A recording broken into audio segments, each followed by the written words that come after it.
वंदे मातरम दोस्तों, जय हिंद, जय भारत।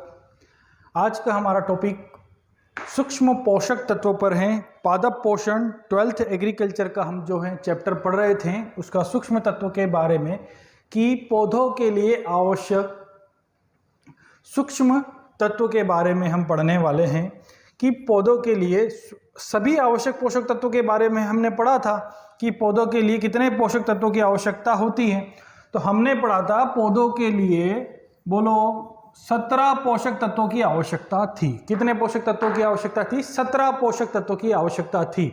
अब 17 पोषक तत्वों में हमने पढ़ा था संरचनात्मक तत्व, कार्बन, हाइड्रोजन और ऑक्सीजन, इन्हें क्या बोला था? संरचनात्मक तत्व। दूसरा हमने पढ़ा था, इसके बाद हमारा आता था NPK यानी कि फास्फोरस, पोटेशियम के बारे में, जो कि मुख्य तत्व के बारे में हमने पढ़ा था, प्राथमिक मुख्य तत्व। कैल्शियम, मैग्नीशियम और सल्फर के बारे में हमने पढ़ा था, जो कि द्वितीयक मुख्य पोषक तत्व थे। अब हम बात कर रहे हैं इनके बाद वाले पोषक तत्वों की, जिन्हें हम बोलते हैं सूक्ष्म पोषक तत्व, यानी कि पौधों को इनकी सूक्ष्म आवश्यकता होती है, क्योंकि इनके नाम से ही हमें समझ में आ रहा है सूक्ष्म पोषक तत्व, यानी कि पौधों को कम मात्रा में इनकी आवश्यकता होती है। ज़्यादा मात्रा में जो आवश्यकता थी वो सबसे ज़्यादा हम पढ़ते हैं NPK के बारे में। उससे ज़्यादा जो वायुमंडल से प्राप्त करता है वो होता है कार्बन, हाइड्रोजन, ऑक्सीजन। और NPK से थोड़ी कम मात्रा में जिनकी आवश्यकता होती है हम द्वितीय मुख्य पोषक तत्व बोलते हैं, जिसे कैल्शियम, मैग्नीशियम और सल्फर कहते हैं। अब बात करते हैं हम इनके बाद सूक्ष्म पोषक तत्वों की बात करते हैं कि जिनको पौधों की कम मात्रा में आवश्यकता होती हैं, जिन्हें हम सूक्ष्म पोषक तत्व कहते हैं।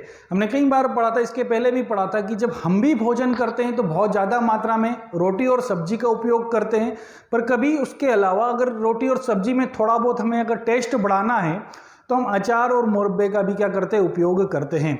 तो जो अचार और मुरब्बे का उपयोग करते हैं वो सूक्ष्म रूप में करते हैं। कैसे रूप में करते हैं? सूक्ष्म रूप में करते हैं, पर उनसे बहुत ज़्यादा टेस्ट हमारा बढ़ जाता है। और जब अगर मान लिया जाता है, अगर आंवले की अगर आपने मुरब्बा खा लिया, तो आंवले का अगर मुरब्बा खा लिया तो विटामिन C की भी पूर्ति हो जाती है। तो इसी प्रकार से यानी कि हम पौधों में भी सूक्ष्म पोषक तत्वों के बारे में पढ़ते हैं, जिनको बहुत कम मात्रा में आवश्यकता होती हैं, लेकिन आवश्यक होते हैं। कम मात्रा में आवश्यक होती हैं, पर लेकिन इनके लिए बहुत ज़्यादा आवश्यक होते हैं। तो यही सूक्ष्म तत्व पौधे को कम मात्रा में आवश्यकता होती है, पर इनका जब असर होता है तो वो कई बड़ा हमें दिखाई देता है। जैसे कि हम यहाँ समझते हैं कि सूक्ष्म पोषक तत्व की कमी के लक्षण, क्योंकि कहने को तो सूक्ष्म है, पर जब मृदा में इनकी कमी आती है तो ये कई प्रकार के लक्षण प्रकट करते हैं। अब ये ज़्यादातर जो सूक्ष्म तत्व होते हैं वो ज़्यादातर पौधों की पत्तियों पर अपने लक्षण प्रकट करते हैं। अब पौधों की पत्तियों पर लक्षण प्रकट करते हैं, हम उनको देखते हैं, कई बार कलियां मुरझा जाती हैं, पत्तियों का रंग बदल जाता है, पत्तियां छोटी होने लगती हैं, पत्तियों किनारे से मुरझाने लगती हैं। यानी कि ज़्यादातर जो लक्षण होते हैं वो पौधों की पत्तियों पर ही दिखाई देते हैं, जो कि पौधा सूक्ष्म मात्रा में आप यहाँ देख रहे हैं पत्तियां पीली पड़ रही है, काली पड़ रही हैं, छोटे छोटे स्पॉट्स उस पर आ रहे हैं, जो कलिकाएं मुरझा रही हैं। तो इस प्रकार के जो तमाम छोटे छोटे डिफिशियंसी जो होते हैं, छोटे छोटे लक्षण जो होते हैं, वो होते हैं सूक्ष्म पोषक तत्व की कमी से। ये कई प्रकार हमारे यहाँ पर अभी आजकल बहुत ज़्यादा चल रहा है सूक्ष्म पोषक तत्व के बारे में। बहुत सारी कंपनियां हमको बताती हैं कि सूक्ष्म पोषक तत्वों का हमें उपयोग करना चाहिए।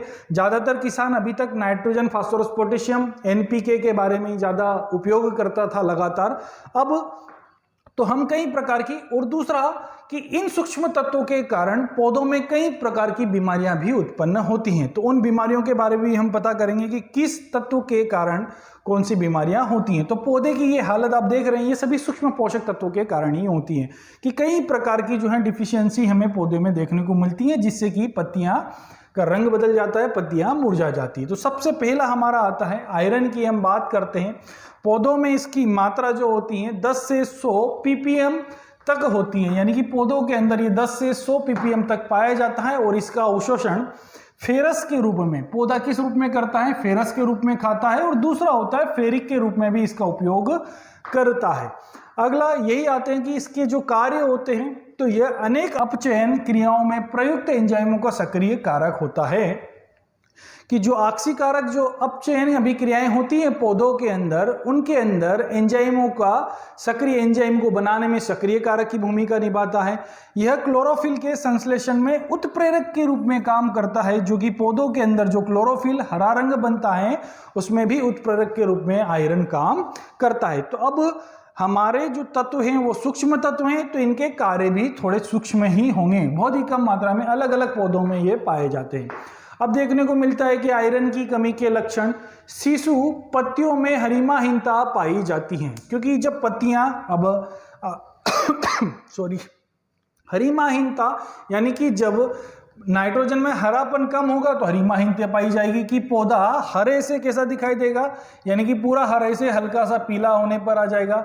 लवकों का विघटन होने लगता है, जो भी लवक उसके अंदर उपलब्ध होते हैं उनका कमी आने लगती है। प्रोटीन संश्लेषण भी क्या हो जाता है, कम हो जाता है, और श्वसन क्रियाएं भी धीमी हो जाती हैं। किससे? आयरन की कमी से। अब आगे देखते हैं, आयरन के बाद हमारा आता है कि आयरन के कार्य एवं कमी के लक्षण के बाद बोरान के कार्य। अगला हमारा तत्व होता है सूक्ष्म तत्व बोरान के कार्य। तो बोरान यह पेंटोज फास्फेट का विनिमय करता है। भैया पेंटोज फास्फेट का क्या कर देगा? विनिमय करता है। यह पौधों में शर्करा स्थानांतरण का काम भी करता है, कि पौधों में यानी कि क्या करता है, एक स्थान से दूसरे स्थान पर क्या करता है, शर्करा को भेजने का भी काम करता है। इसके द्वारा कोशिका कला की परागम्यता प्रभावित होती है।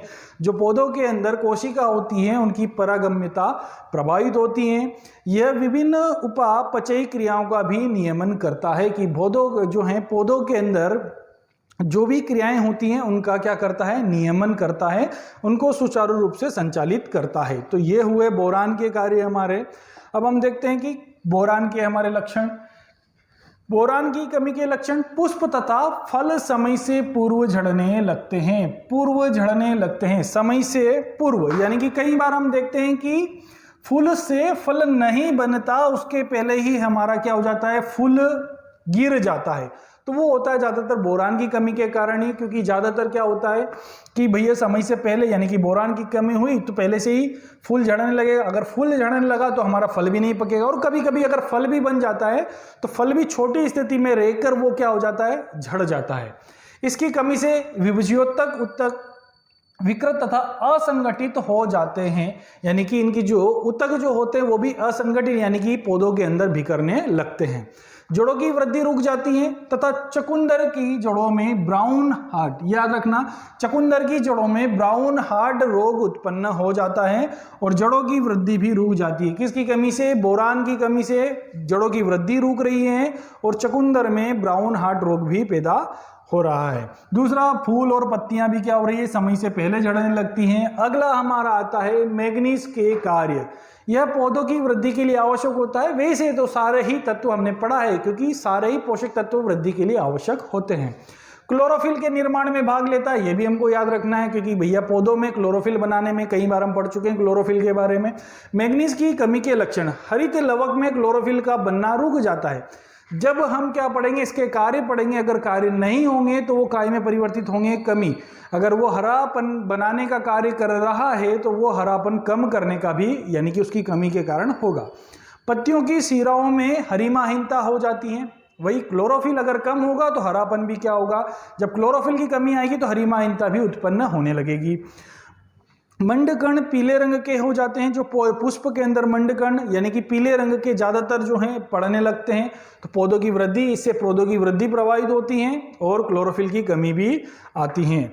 अगला हम देखते हैं मैग्नीज के कार्य और कमी के लक्षण हो गए। अगला हमारा सूक्ष्म तत्व आता है कॉपर तांबा के कार्य, यानी कि एस्कॉर्बिक अम्ल के निर्माण में भाग लेने वाले एंजाइम में कॉपर एक घटक होता है। यानी कि एस्कॉर्बिक अम्ल के निर्माण में पौधों के अंदर कौन सा अम्ल बनता है, एस्कॉर्बिक अम्ल अगर बन रहा है तो उसमें ये भाग लेता है और यह प्लास्टोसाइनिन का घटक होता है। प्लास्टोसाइनिन के लिए भी ये जिम्मेदार होता है। अब इसके बाद देखते हैं तांबा के हमारे कमी के लक्षण। पत्तियों में विकृति एवं हरिमाहीनता उत्पन्न हो जाती हैं। विकृतियां की बात हम कर रहे हैं कि भाई कई प्रकार की पत्तियों में क्या होते हैं, धब्बे बनने लगते हैं और हरिमाहीनता शुरू हो जाती है। इसकी अधिक कमी होने पर पौधा मुरझा जाता है, यानी कि ज्यादा मात्रा में अगर इसकी कमी होगी तो हम ये देख रहे हैं एक स्वस्थ पौधा और ये दूसरा पौधा हम दिखाई दे रहे हैं मुरझा हुआ पौधा। यानी कि कई बार पौधा सिर्फ पानी की कमी से नहीं मुरझाता है, पानी उपलब्ध होने के बाद भी पौधा क्या होता है, थोड़ा सा लूज या मुरझा हुआ दिखाई देता है। तो यानी कि कभी कभी तांबा की कमी से भी ऐसा पौधों में होता है। एक्संथीमा रोग हो जाता है जिसमें वृक्षों की छाल में गोंद बनने लगता है। हमने कई बार देखा होगा भैया कि पौधों की जो होता है ना कि गोंद बनने लगता है, पौधों की जो छालें होती है उसमें से गुंद निकलने लगता है, तो वो होता है एक्संथीमा रोग, जो कि पौधों की पत्तियों से जो है छालों से निकलने लगता है। नींबू में शीर्ष रंभी क्षय यानी कि डायबैक रोग हो जाता है नींबू के अंदर। किसके अंदर? यानी कि कॉपर की कमी से नींबू के अंदर डायबैक रोग होने लगता है। अगला हमारा आता है जिंक के कार्य, यानी कि पौधों में जिंक के क्या कार्य हैं। अब हमारे 12th के हिसाब से पूछा जाता है कि पौधों में सूक्ष्म पोषक तत्व के दो कार्य या दो कमी के लक्षण लिखिए। 12th के हिसाब से ज़्यादातर ये क्वेश्चन हमारा बनता है कि दो कार्य और दो कमी के लक्षण लिखिए, या डायरेक्टली अगर वो ऐसा नहीं पूछेगा तो वो सभी सूक्ष्म तत्वों के बारे में पूछ लेगा, या एक एक सूक्ष्म तत्वों के नाम दे दिया, जिंक दे दिया, बोरान दे दिया, मोलिब्डेनम दे दिया। अगर ऐसे तत्वों के नाम दे दिए तो उसमें पूछेगा कि दो इनके कार्य और कमी के लक्षण लिखिए। अगर ऐसा नहीं हुआ तो वो डायरेक्टली पूछ लेगा क्वेश्चन हमसे कि सूक्ष्म पोषक तत्वों के कार्य लिखिए। तो आप किसी भी तत्व के कार्य क्या कर सकते हैं उसमें लिख सकते हैं, और वो किसी भी जो है कमी के लक्षण आप उसमें लिख सकते हैं। अब आता है जिंक के कार्य की बात करते हैं। यह ट्रिप्टोफैन के निर्माण में भाग लेता है, जो ऑक्सिन हार्मोन्स का क्या करता है, पूर्वगामी होता है, यानी कि पहले से इसको बनाने के लिए तैयार में होता है।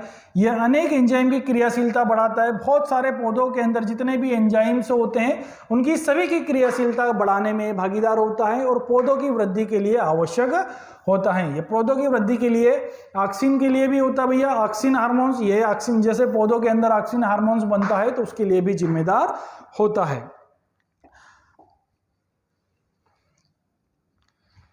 जिंक की कमी के लक्षण।